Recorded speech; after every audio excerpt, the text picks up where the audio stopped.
Miami. The Hurricanes, their win total, John, sitting at 9.5 right now. It's plus 122 to the over on FanDuel, minus 150 to the under.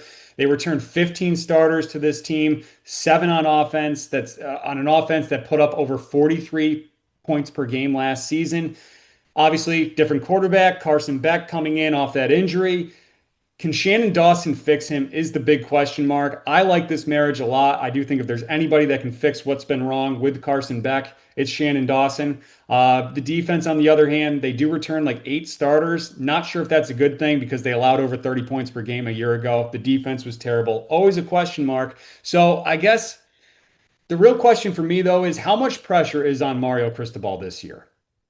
It's got to start to bear fruit here He's a when it showman comes. here, right? Yeah, this is big time for him. Like we've kind of established here that Clemson is the odds-on favorite here, but Miami absolutely needs to at least make the ACC championship game, and they need to get into the college football playoff. Like it's crazy the way that things fell apart for them last year, and they just it always feels like they're good for one or two slip ups under Cristobal. We saw it a couple years ago against Georgia Tech. We saw it last year with the game against Syracuse. It's just there's always something with these guys, and I think you kind of circled it with the defense. That's where it needs to improve. I think the offense is going to be able to print points for the most part. It's super talented, even if there's a decent amount of change going on at in important spots, everything like that. But man, come on, like they need to take care of business here, or otherwise, you don't want to feel like if you're Miami that like you've kind of plateaued at this level, especially in an era where there's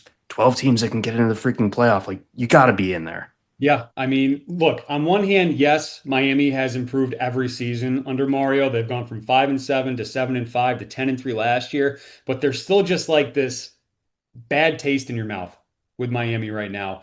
And Mario is just something when it's like game management, which is like it's just like coaching.